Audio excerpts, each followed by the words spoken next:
Well, after 41 years, I think it's time to finally tell my story.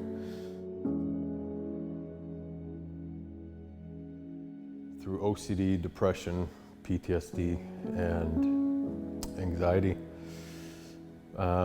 Originally from Los Angeles, California, where I was born.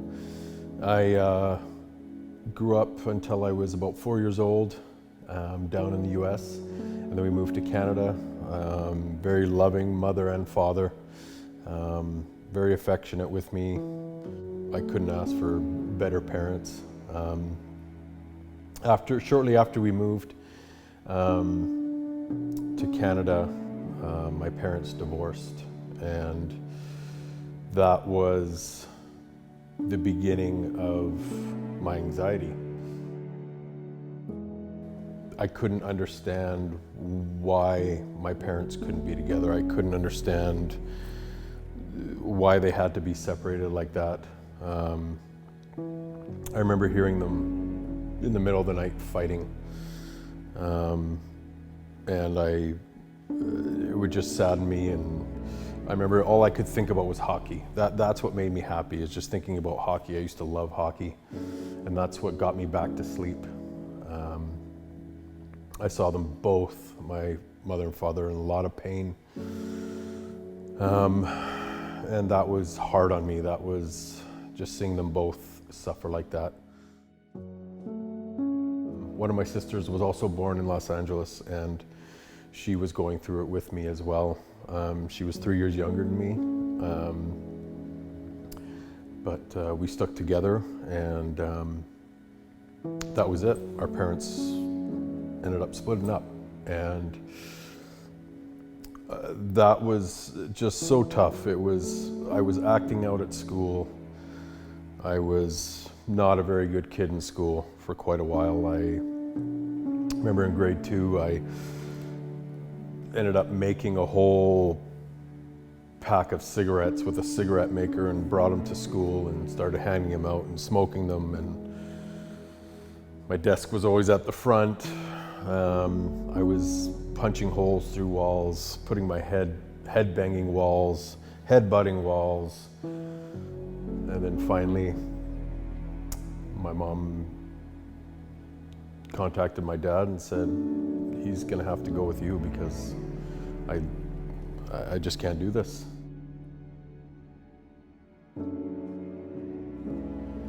That was tough. I was a mama's boy. I constantly craved her. Every time I would go to my mother's house on the weekends, I would go back to my dad's house, and I was miserable. I was a mess. I would sob. I would just be yearning for her, and I think that was tough for my dad to see. Even though I loved my father, it was just I always wanted to be with my mother.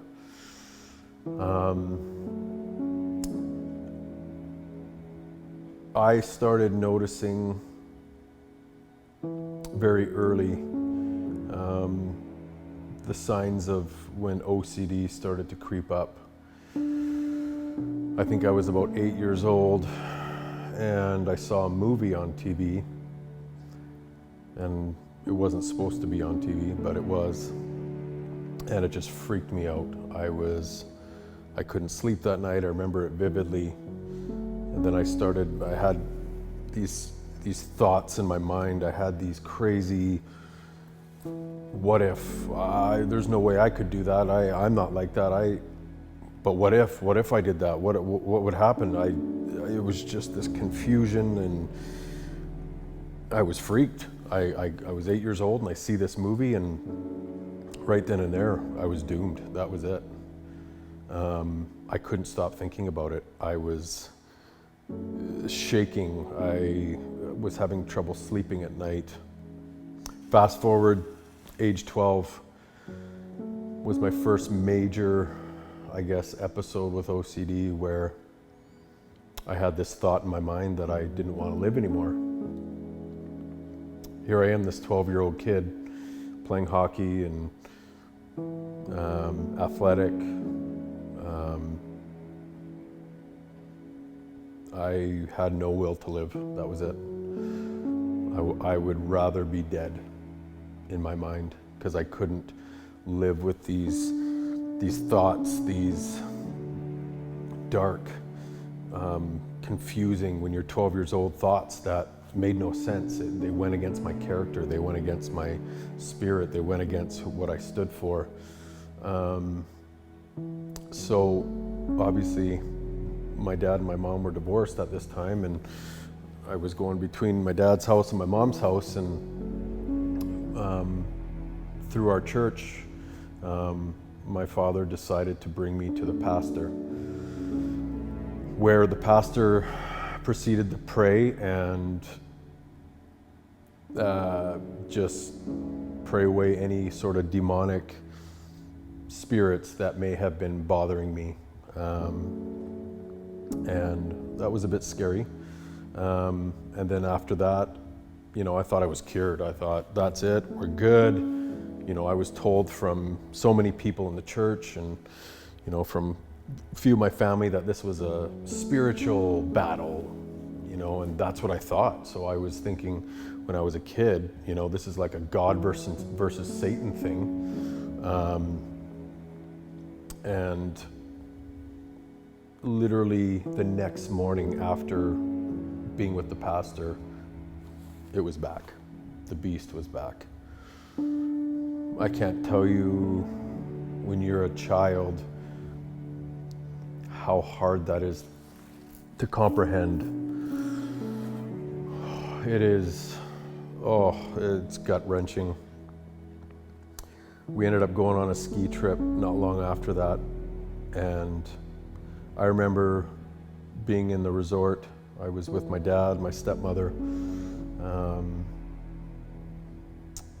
and three of my sisters, and I was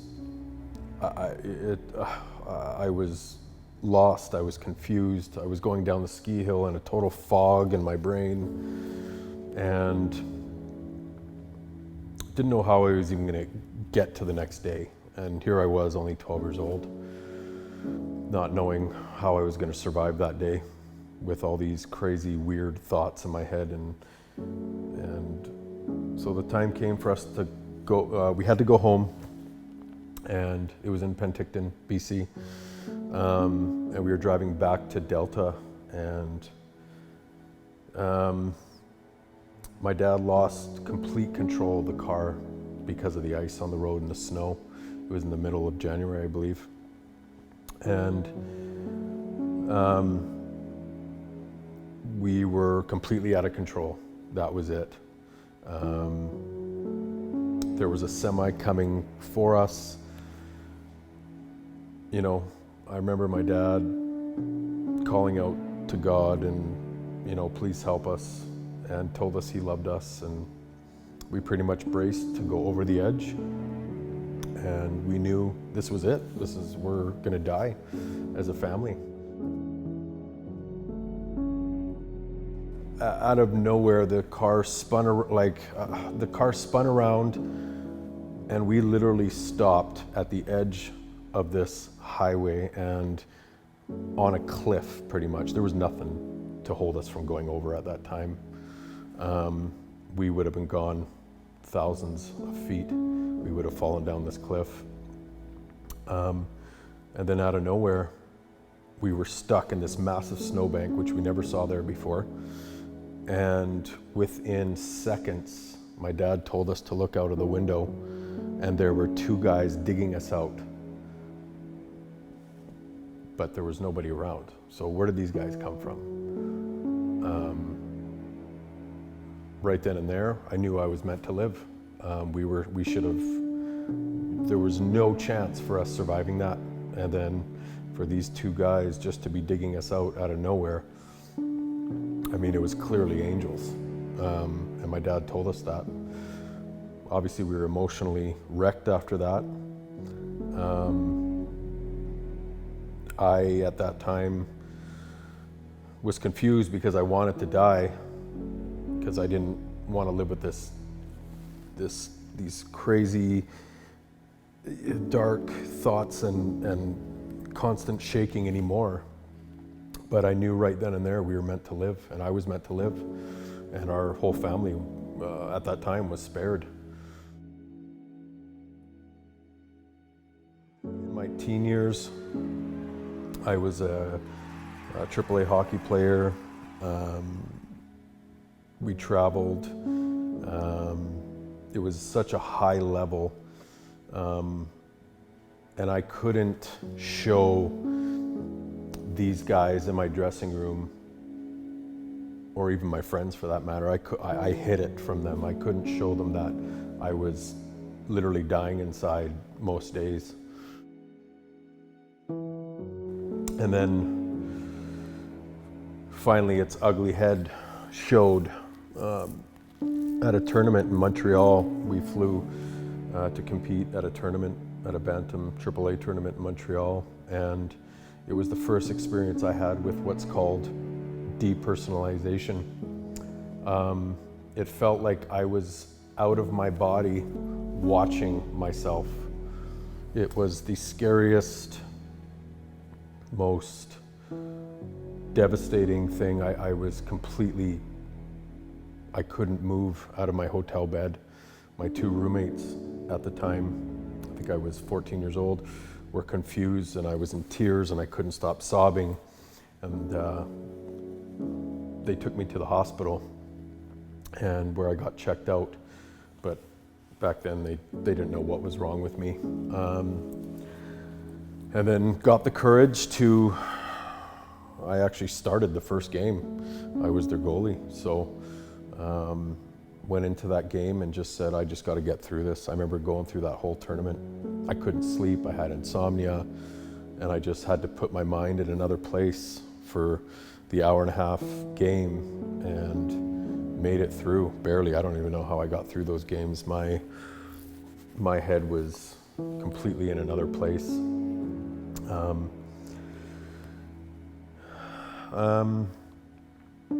Later in my teen years, I started to have a little bit of remission once in a while.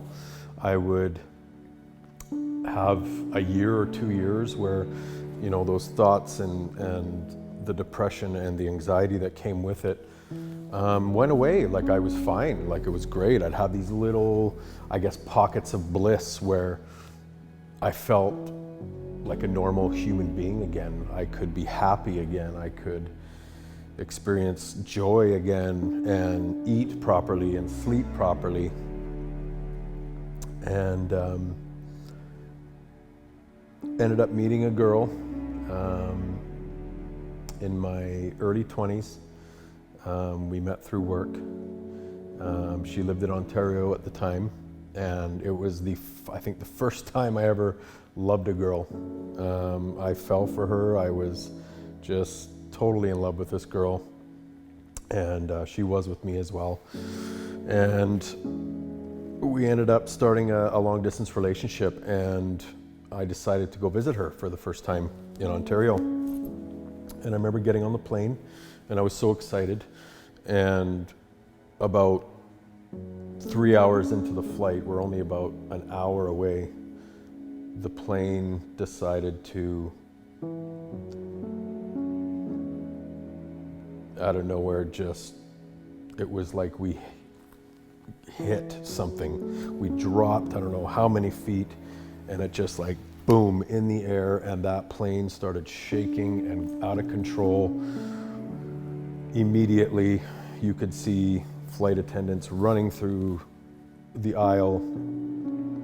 My dad was a gospel artist, singing artist, professional at the time, and I remember putting on his CD right when that started, because in my mind I wanted to, the last voice I wanted to hear was, you know, my father. I wanted to hear his singing, because we all thought we were going down. It was panic. It was, I've never been so scared in my life. I got off the plane and people were bawling and crying, and I remember my girlfriend at the time was like, what happened? And I told her. And I ended up staying with her and her family that week, and I was just shaking. My hands couldn't stop. I was sick to my stomach. I couldn't eat. I couldn't barely breathe. I couldn't catch my breath. And that's when panic attacks started. My heart was racing. I would start sweating profusely and crying out like, God, you got to help me here because I don't know what's going on. And it just progressively got worse after that. I flew back home. I don't know how I got on that plane 5 days later, but I did. And I was white-knuckled the whole time and just gripping the seat. But I had fallen into a horrible depression. I had no will to get up out of bed. I was scared to even go to the bathroom. I didn't want to see anybody. I would isolate. And then those horrible thoughts creeped into my head again. And I knew the beast was awoken again. I was in bed for about 3 months, peeing out of a bottle.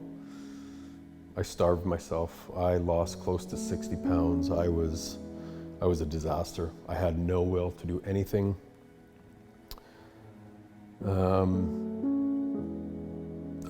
I would get up once in a while just to get, a snack,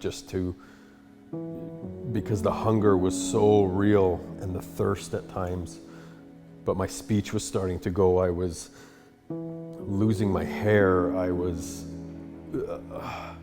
constant shaking. I remember I would wake up in the middle of the night and my bed would be soaking wet. It was absolutely it was terrifying. And I got the courage to go meet my dad and my stepmother for lunch. I was skin and bones, and I met them at a McDonald's. I remember it vividly. That day I met them, and I couldn't even make it through half of my meal, and I literally collapsed emotionally and physically. And that was at the age of 23. They said, okay, now we need to get you help. This is it.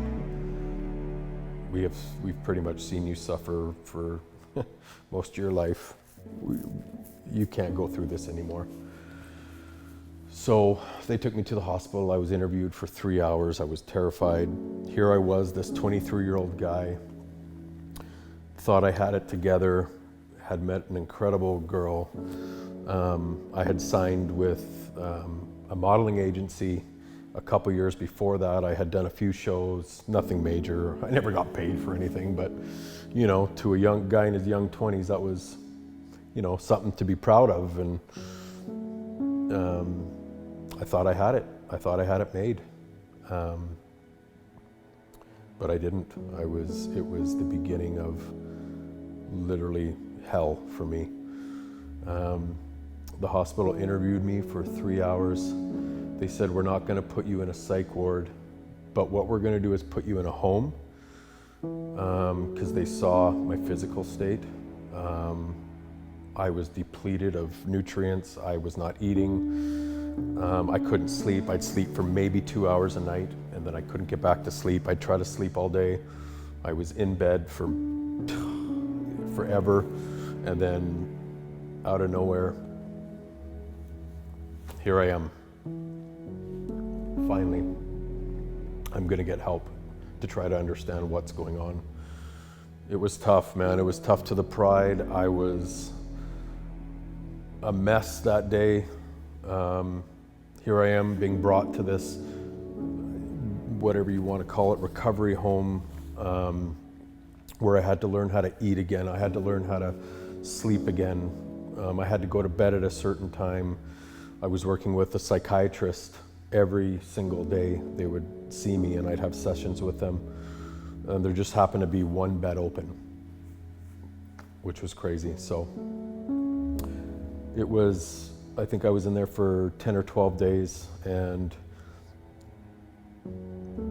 I finally found out what this beast was after 23 years. It was called Obsessive-Compulsive Disorder and major depression and anxiety. And I was also dealing with PTSD from everything that had happened. That was probably the best thing that ever happened to me, because I understood that I wasn't alone and that I'm not crazy, and the weird, irrational thoughts that were going into my head, this is the condition. This is what happens with OCD. It was 12 days in this home, and it was tough, man. It was tough to have to get up at a certain time. It was tough to go to bed at a certain time. Basically, you're regulated.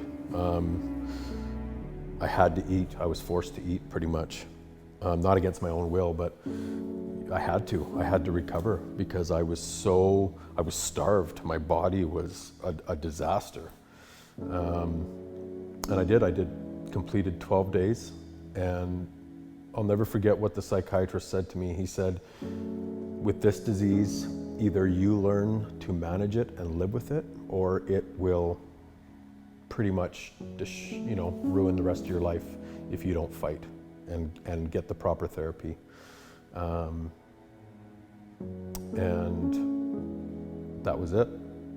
I said, okay, I gotta fight now. I gotta do what I need to do. Finally got on a medication when I was in that home. Medication didn't start working until about, I'd say 8 weeks later, but I started to feel a bit normal again. I started to eat again and get into a pattern of leaving the house, and I was able to work again. Unfortunately, I did have an episode at one of my jobs. I was bartending at a nightclub, and the OCD was so strong that week, and the anxiety, that I couldn't do it anymore. I broke down at the club during a shift, and everybody saw. I was so embarrassed.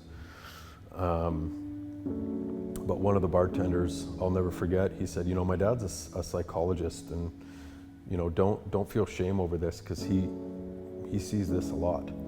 And I'm forever grateful to him, because it made me again realize that I'm not alone, that this horrible beast of a disease is more common than people think.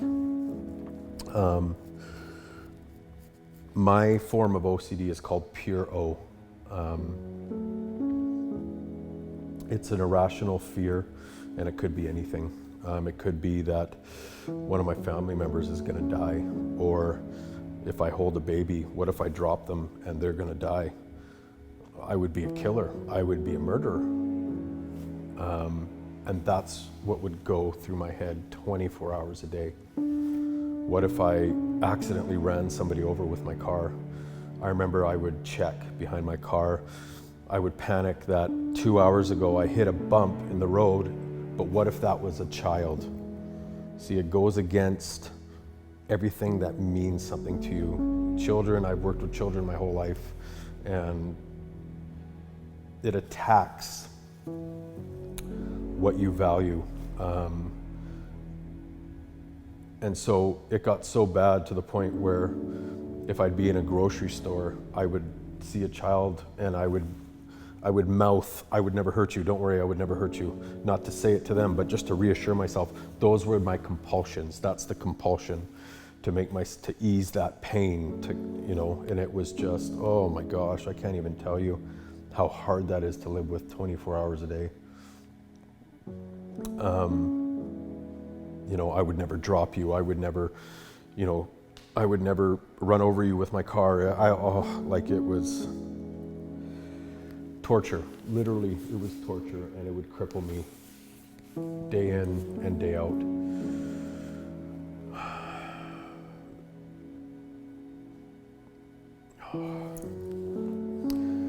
The major episodes, I've had about probably 10 of them in my lifetime where I've been flat on my back and not be able to do anything. I just gave up. I wanted to just end my life. That was the only way I saw that I was gonna be freed from this, was to end it. I would think about my funeral all the time, and I think the one thing that, or probably the most important thing, is imagining,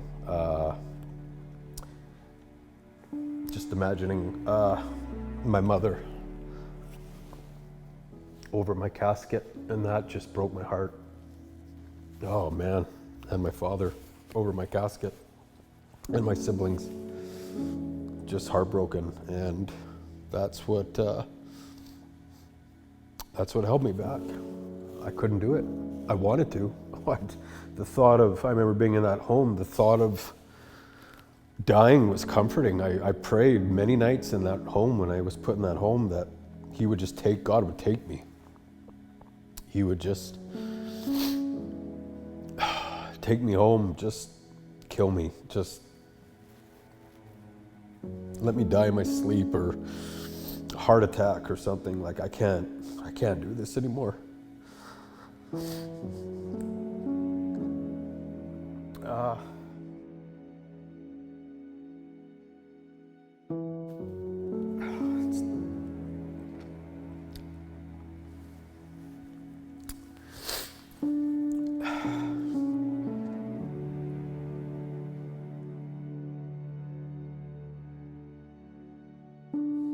I became a dance choreographer with zero dance experience. Didn't grow up as a dancer. Started working for a dance company as a stage manager. A family gave me an opportunity to work with them. I used to take my sister to her dance competitions, and the owner of the competition said, "How would you like to work for us? You know, we see how supportive you are of your sister." And I said, "Oh my gosh, that'd be amazing." And not many people know this, but a week before he asked me that, I actually had a dream that I was working for them. So, you know, it was fate, literally. So I started touring with them, and I learned how to dance. I was teaching myself. I was checking stamps at the door, and you know, it was amazing how I would just watch these conventions, and I was rooming with all these famous choreographers, and I would ask a few of the choreographers to teach me some moves, and you know, I'd just be practicing them. And the owner of the dance competition, he said, "You know, I own a dance studio back home as well. How would you like to start teaching?" And I was like, "Oh man, this guy's crazy, man. I have no clue what I'm doing." He's like, "I know you don't, but I see something in you. And when you make it one day, you can thank me." And I'm like, "Dude, this guy's delusional, man." I was a hockey player, you know, not a dancer. For me back then, you know, dancing, guys don't dance. That was forbidden, especially as a hockey player, right? So for a guy to do that and give me a chance and learn how to teach, learn how to count music, learn how to dance, learn how to, you know, do everything I'm forever grateful to him.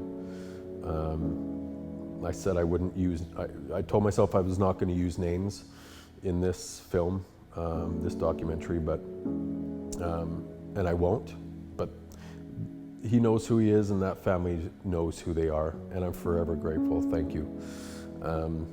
Because to give somebody with no experience a shot like that, it has turned into an 18-year career that I've been able to travel the world, work with youth. I love working with youth. It's just my passion. I love teaching. We've had a lot of success. We've had hard times, we've had good times, we've had bad times, but it's been just amazing to be able to do this for a living. And I've been able to tell my story. a few occasions as well to my students that live with anxiety and fear and even OCD, some of them. And when, you have 100 kids lined up to get their autograph from you at a dance convention, it comes with pressure, and I have dealt with a lot of pressure, and over the years, sometimes that pressure and I guess being a perfectionist has brought anxiety as well, but nothing I haven't got through, and with the right people and the support, it's been amazing. Just so many good people in this industry. World championships, national championships, we've been part of it all. And I'm just grateful to staff and teachers and students that I've been able to open up and be real about my journey through this monster and beast that I've lived with since I was a toddler.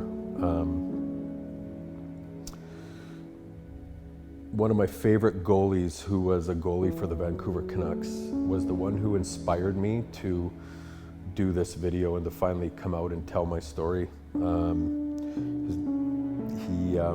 He came out with his story of OCD and anxiety, and I found when he told his story, it was so similar to mine,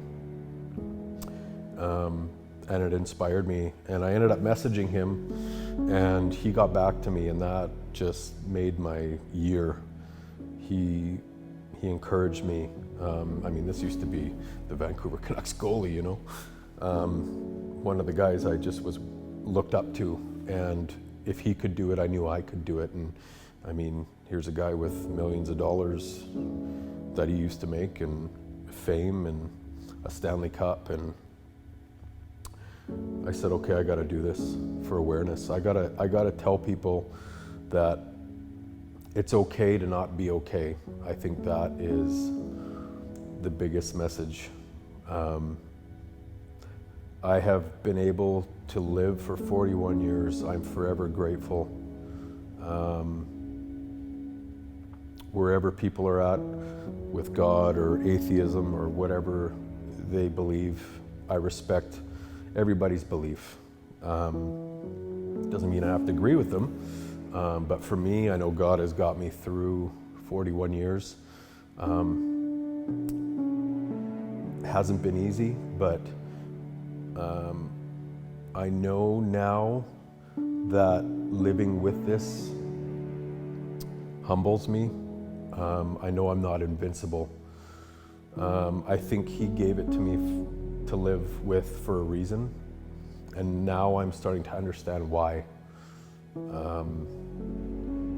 It has helped numerous people to come out and get help and share their story.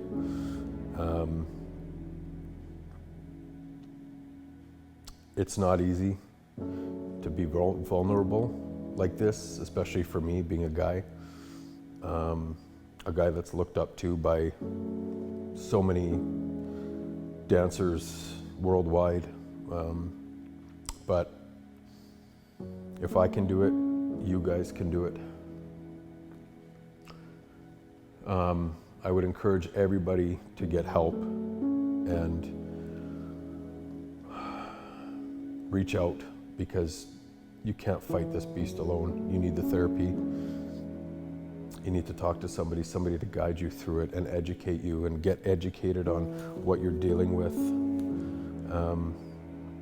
It's a beast and it's a monster to live with. And to do it alone is dangerous. I would isolate.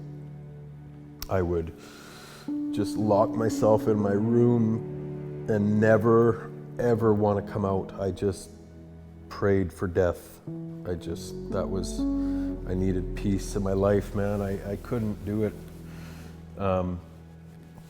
I've learned now at 41 years of age that was working backwards. You need people. You need to surround yourself with people. Isolation is deadly, and it can lead you down a dark, dark, horrible hole that often leads to suicide, which quite a few times it almost did for me. It's by miracle that I'm still here. I didn't want to be here for a lot of my life, but I'm sure glad I am, because I know I'm meant to be here. I know God has given me this gift of teaching and motivating and coaching. I haven't always been the best coach or teacher at times. I've learned. I mean, I've made so many mistakes and I'm still learning every day. I want to get better and better and better. I want to be a better uncle. I want to be a better brother, a better son. My family has been so supportive. I have the most amazing brothers, the most amazing sisters. My stepmother, my father, my mother is just like all of them. I can't say enough. They have been by my side through it. They have been by my bedside. They have held my hand through agony. They have seen me in the fetal position, not being able to get up. They've seen me shaking. They've seen me screaming through this pain of OCD and depression and anxiety.